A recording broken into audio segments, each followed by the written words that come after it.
Para quem já leu o Bhagavad Gita, são 18 capítulos, né? E tem um capítulo específico que Krishna fala sobre Dhyana Yoga, que é exatamente a meditação, e foi praticamente os únicos ensinamentos que o discípulo direto de Krishna, o guerreiro Arjuna, rejeitou. De tão difícil que é essa prática, né?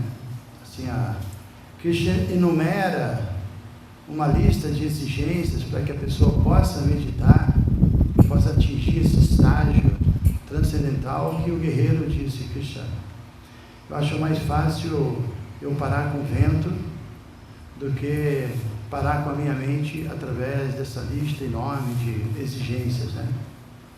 Então, hoje em dia se fala muito em meditação, todo mundo se interessa, é muito comum as pessoas se aproximarem de nós e pedir um sistema de meditação, uma técnica, basicamente, mas a gente fica até meio perplexo, porque a gente não entende que a meditação é uma coisa que a gente faz, né?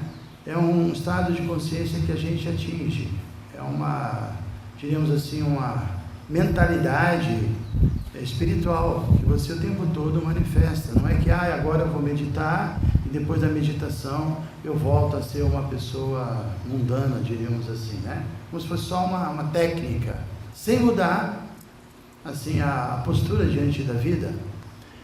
Quando alguém vem me pedir uma técnica de meditação, a gente sempre percebe que o que a pessoa está querendo.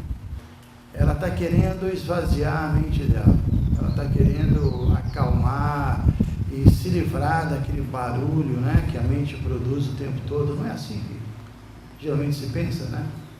Você chegar e atingir um estágio no qual você tem uma beatitude, uma bem-aventurança, que é um produto de um esvaziamento.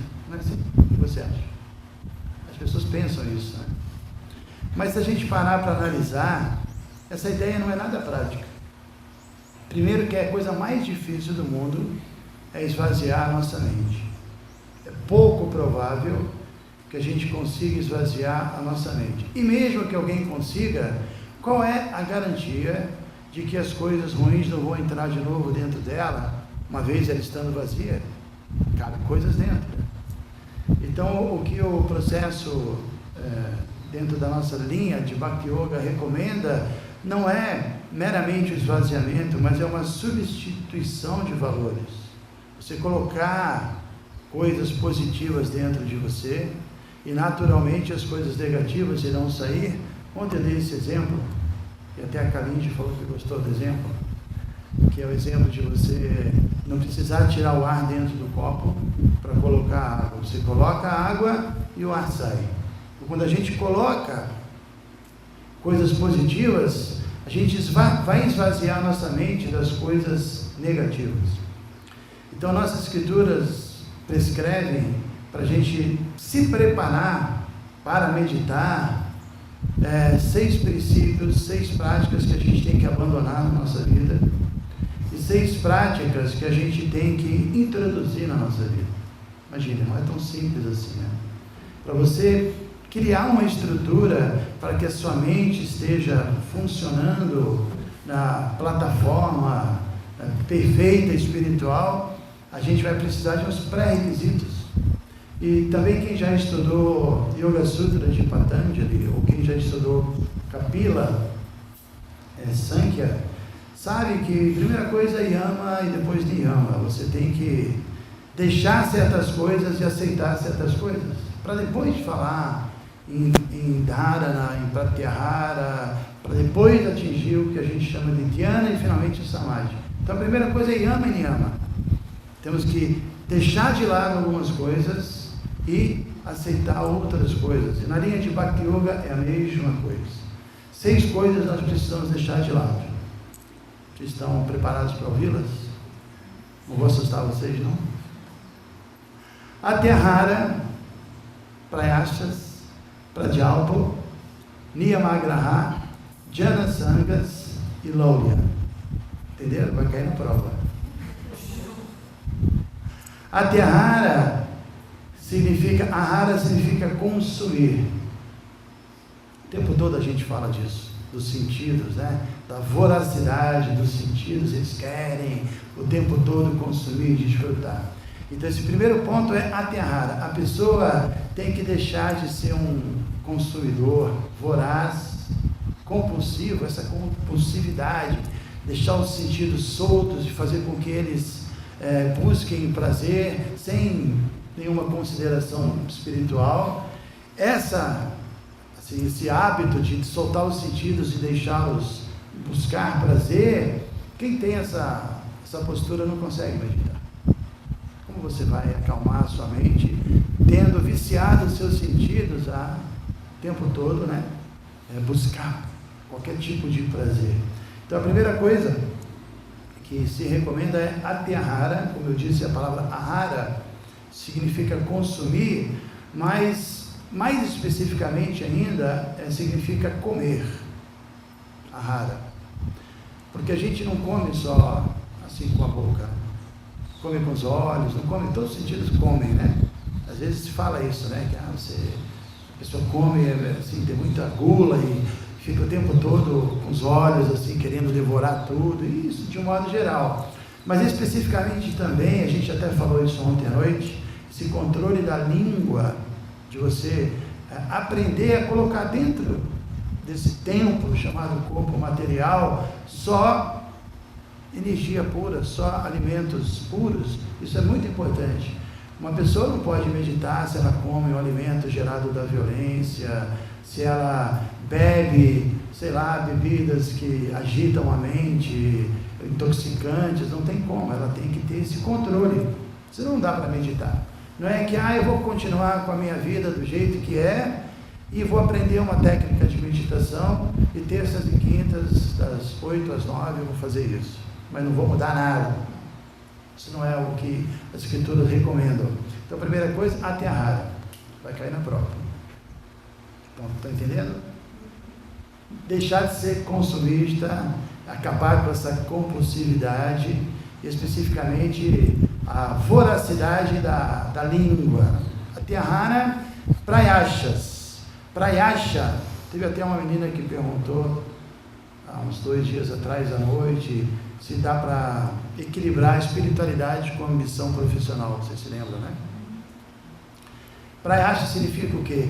Que uma pessoa entra no modo que a gente chama de modo da paixão e ela acaba colocando energia demais nas coisas materiais e se esforçando demais e sacrificando o seu bem-estar espiritual, emocional, sacrificando o seu tempo e não conseguindo ter uma vida disciplinada, não conseguindo ter nenhuma prática. Isso é prayashas, esforço desnecessário por coisas que são mundanas e não são tão importantes e são, na verdade, desnecessárias.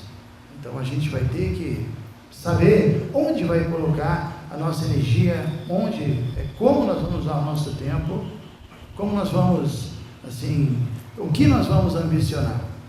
Então, prayashas é esse esforço exagerado, essa paixão, né, pelas coisas e esse apego, tudo isso produz muita ansiedade, agita a mente, essas expectativas que você cria. Uma pessoa assim não consegue meditar, porque quando ela vai tentar, a mente dela está, né, presa a tanto interesse, a tanta, sei lá, coisa louca que a mente não vai ficar tranquila. Então isso chama-se prayasas. Atyahara prayasas de prajalpa. Prajalpa significa o controle da fala, ou seja, cultivar um pouco mais de silêncio, falar o necessário, também falar de forma veraz. O Bhagavad Gita explica que prajalpa significa o quê?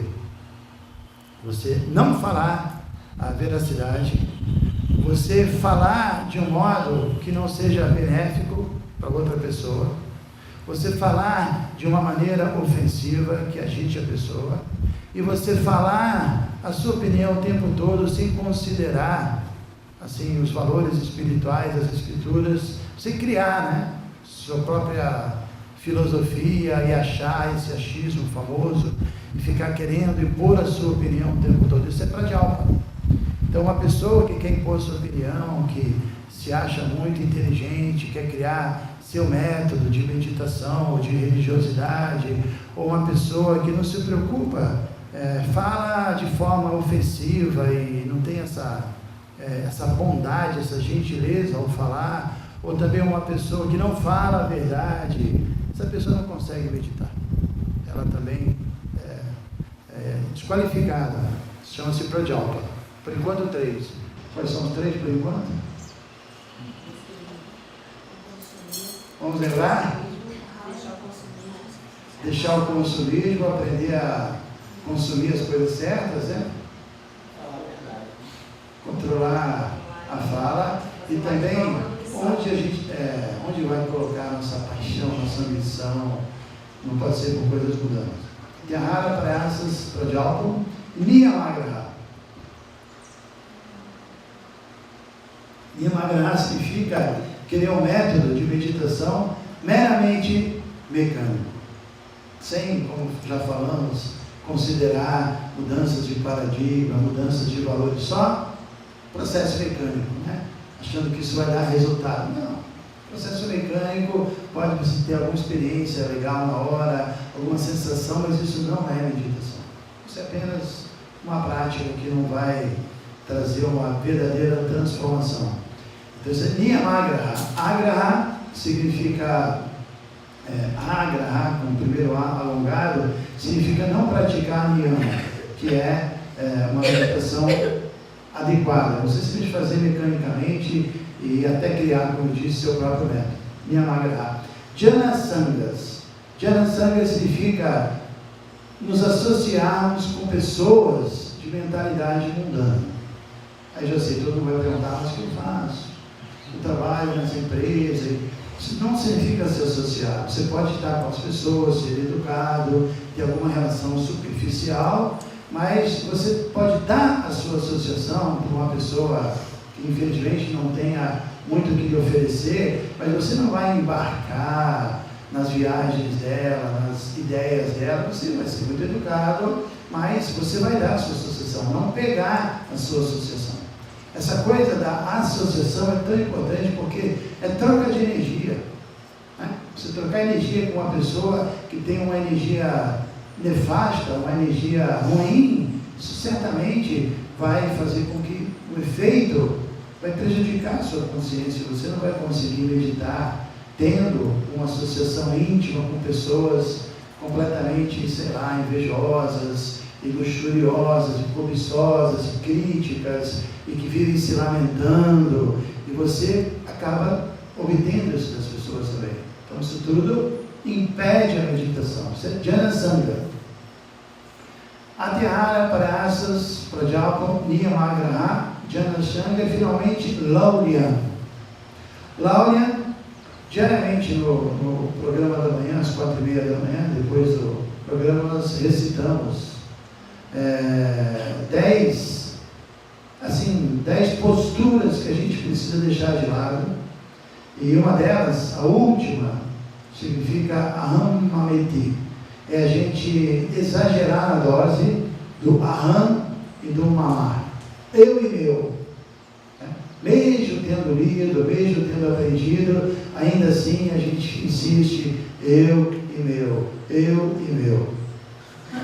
Mentalidade mundana, que eu estou meditando, eu sou incrível, eu, sei lá, tudo isso assim, eu exagerado, a pessoa não consegue meditar assim.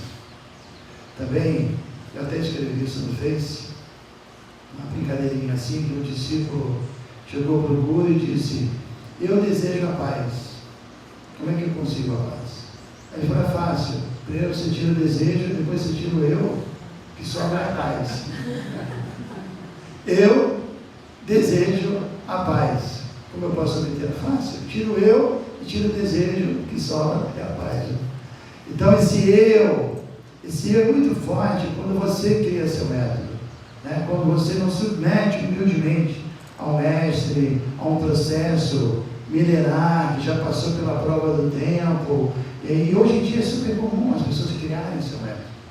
Não é um exagero. A gente sabe, mesmo na religião, a cada dia, quantas igrejas novas não são assim, não são instituídas em garagens por aí, né? A pessoa tira o carro, entra, bota uns banquinhos, improvisa um altar e bota uma plaquinha com nome super criativo, igreja, sei lá, cada nome maluco. Então tem milhares de igrejas, todo mundo cria, assim, como todo mundo cria yoga.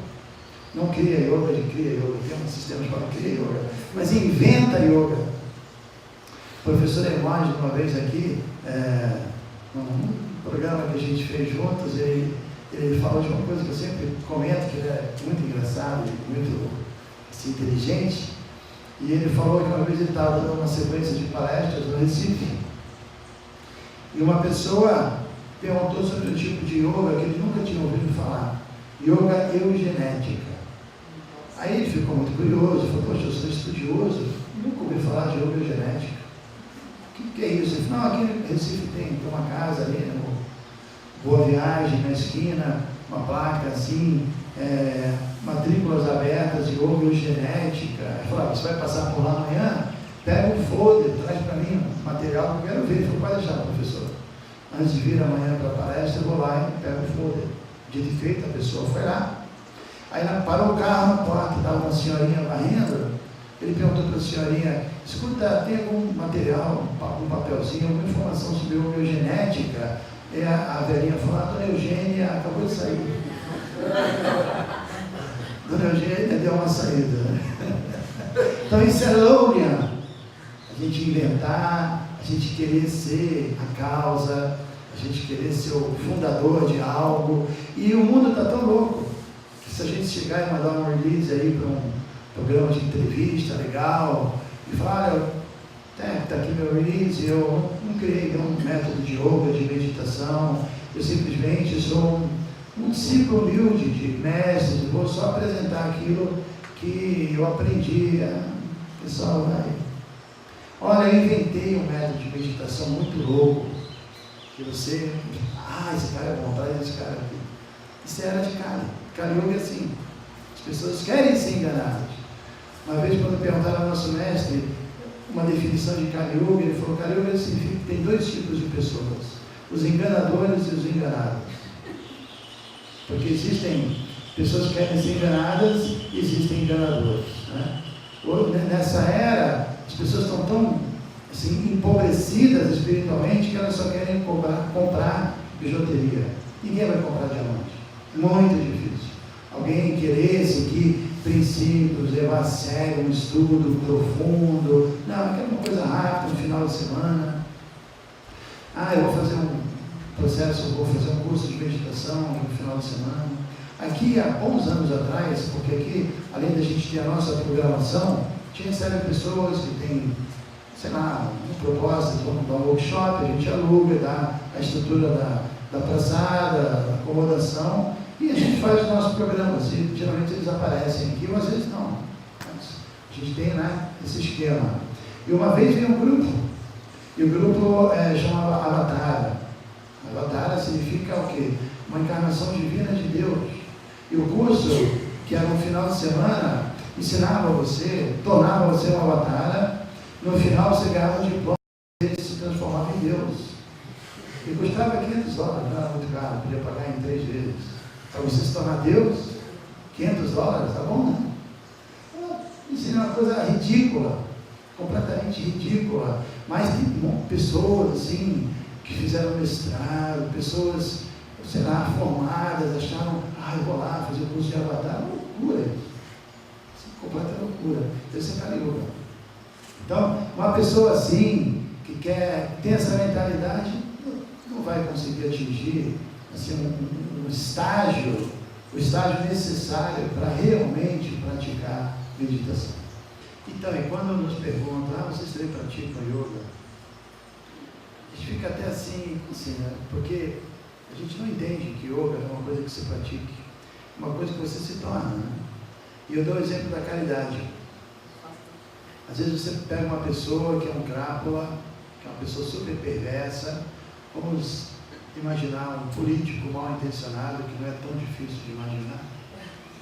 De 4 em 4 anos ele dá uma Kombi para uma comunidade e manda colocar 50 faixas agradecendo ele mesmo, né? Ele não é caridoso, mas ele faz caridade, eventualmente. Mas existem pessoas que são tão bondosas, são incapazes de negar ajuda para os outros, são realmente caridosas. Então yoga é a mesma coisa. Eu não sou yoga, mas eu faço. 2 vezes por semana eu vou na academia e faço, mas não sou yoga. Não. Yoga cria uma condição, até lidando com a questão corpórea mesmo, a questão emocional, para você estar sempre conectado com Deus, para você se tornar uma pessoa sagrada, entender que esse corpo é sagrado, essa mente é sagrada, eu sou uma parte de Deus. É uma mentalidade que tem que ser desenvolvida, ou melhor, despertada. Então o que você fala é verdade, né? Não é fazer yoga, é tornar-se um yogi. Porque as escrituras nossas dizem que tem 2 tipos de pessoas, o bogi e o yogi. O bogi é uma pessoa que não controla os sentidos, e também isso é chamado de godasa. Go são os sentidos, e dasa é um servo. É um servo dos sentidos. E existe o Goswami, aquele que controla os sentidos, e ele é um yogi. Então, praticar yoga mantendo-se com o bogi é contrassenso, é contraditório. A ideia é tornar-se um yogi, né? Atingir esse estágio que, no mínimo, como já falamos anteriormente aqui, é o modo da bondade. Por isso que, às vezes, mesmo as questões corporais, as posturas e qualquer método que tenha alguma base, mesmo que seja físico, também gradualmente vai ajudando a pessoa a deixar de lado. É uma coisa lenta, mas a gente vê que beneficia e a pessoa começa a se promover ao modo da bondade. Aí depois ela dá o salto, ela se interessa por algo mais profundo. Às vezes ela começa por causa de uma dor lombar, e o joelho não sei o quê, e aí ela vem e começa a fazer, e aí ouve um mantra e começa, peraí, isso é pontinha com iceberg. Aí começa a Bhagavad Gita, e aí quando vai ver, né? Parece que é uma estratégia de Krishna também, introduzir esse yoga mais rata, corpórea, para quem está muito preso ao corpo, porque através dessa porta muitas pessoas gradualmente acabam indo além disso, ainda bem, né? Então são essas 6 coisas que prejudicam a meditação, que impossibilitam uma pessoa de meditar, e tem outras 6 coisas que criam as condições necessárias para a pessoa meditar. Querem ouvir também? Utsaha Nischaya Dhaira Tatakarma Pravartana Sangatyaga Satovruti. Utsaha, entusiasmo. A pessoa tem que ser entusiasta. E esse entusiasmo, né, não é um entusiasmo sentimental, é uma tomada de consciência. Uma pessoa que realmente compreende, as experiências espirituais, elas dão um tipo de fé diferente. Não é, eu acredito, mas não. Eu estou lendo, faz sentido, as coisas precisam fazer sentido. Não é possível que a gente vai fazer qualquer coisa que não faça sentido. Poxa, estou lendo o Bhagavad Gita, estou conversando com pessoas que praticam, o negócio faz total sentido, então eu vou fazer uma experiência. Aí você pratica, e essa prática produz uma experiência que coloca você num nível de convicção diferente, porque, poxa, eu senti, eu experimentei, eu provei do néctar, né? Então esse entusiasmo é baseado numa experiência espiritual, uma experiência que antes até da experiência, um conhecimento técnico sobre o assunto que faça sentido. Eu me lembro de há um tempo veio aqui umas senhoras que faziam parte de um grupo, não um grupo de yoga, um grupo espiritualista bem conhecido, que também tem um método de yoga, e assim, são até líderes, né? Aí, muito educadas e boazinhas, a gente estava aqui, mostrando aqui, aí falei da deidade, de Krishna e tal, aí eu perguntei qual era o conceito, né, de Deus que eles tinham, aí uma olhou para a outra, você sabe? Não sei, eram líderes, né? E você sabe? Também não sei, mas aí fiz algumas perguntas, eu não sei, mas pelo menos eu me sinto bem, né? Peraí, só isso? Tem que ser um pouco mais do que isso, né? coisa tem que fazer sentido, né? Vocês não concordam? Não pode ser só se sentir bem. Então isso é Kali Yuga. Kali Yuga, as pessoas estão tão carentes, né? Que qualquer coisa serve. A gente está numa condição tão rasteira de consciência que você faz um cursinho de cromoterapia, você já se acha um guru, né? Aprendeu um pouquinho de floral, você já acha que já atingiu o estágio de iluminação. Carência. Você dá uma paçoquinha para a pessoa, você conquista ela. Ó, esse cara é legal, ele dá uma paçoquinha. Então, esse é Kali Yuga. Os valores estão muito distorcidos, veja. Então, o entusiasmo, Utsahan Nischayat, é ser entusiasta, ser confiante, confiar. Está interligado na ideia de você ter conhecimento, ter convicção e fazer sentido e, assim, depositar mesmo, né, essa esperança, essa crença em algo que te produz uma experiência. E, finalmente, irá ser paciente. Paciência também é muito difícil nessa era, né? É muito difícil a gente ter essa tranquilidade. Tudo isso está ligado ao modo da bondade. E é interessante que essas 3 primeiras qualidades, elas são muito importantes não só para você meditar, mas para você viver. Ser entusiasta, confiante e paciente. Eu costumo dizer que o verdadeiro entusiasmo nada mais é do que a soma da confiança com a paciência. Então, veja bem, porque o entusiasmo pode ser também sentimental, motivado, sei lá, por qualquer coisa mundana, né? Então, o verdadeiro, falamos dessas 3 coisas, vai cair na prova também, tá? Entusiasmo, confiança e paciência. O verdadeiro entusiasmo é a soma da confiança com a paciência. A verdadeira confiança mesmo tem que estar acompanhada do entusiasmo e da paciência. E a paciência verdadeira é a soma da confiança com o entusiasmo. Legal, né? Para pensar nisso. Se quando você fala em verdadeira paciência, verdadeira confiança e verdadeiro entusiasmo, tem outras qualidades que amparam também. Então, Utsahan Nischayat Tatat Karma Pravartana. Tatat Karma Pravartana significa executar atividades prescritas nas escrituras, né? Você seguir orientações espirituais, aceitar uma disciplina, chama-se sadhana. Todo caminho espiritual, ele tem uma meta, sadhya é uma meta, e o caminho, a prática, chama-se sadhana, e o praticante é um sadhu. Então, Tata Karma Pravartana significa tornar-se um sadhu, um praticante, praticar mesmo, praticar com entusiasmo, com confiança e com paciência. Tata Karma Pravartana Sangatyaga, de novo, mesma coisa que foi falado nos primeiros 6, abandonar a associação com pessoas mundanas. Isso é enfatizado de novo como uma coisa positiva, como yama e como niyama. Mas imagina a importância disso. Primeiro foi falado Jnana Sangha, não se associar com pessoas de mentalidade mundana, e agora Sangha Tyaga, rejeitar a associação com pessoas mundanas, a mesma coisa, de novo. Sangha Tyaga e Sato Vritte. Sattaha significa um sadhu, um praticante, uma pessoa que atingiu um estágio elevado, e Vritte significa seguir os passos. Seguir os passos de uma pessoa assim, que atingiu aquilo que você quer atingir.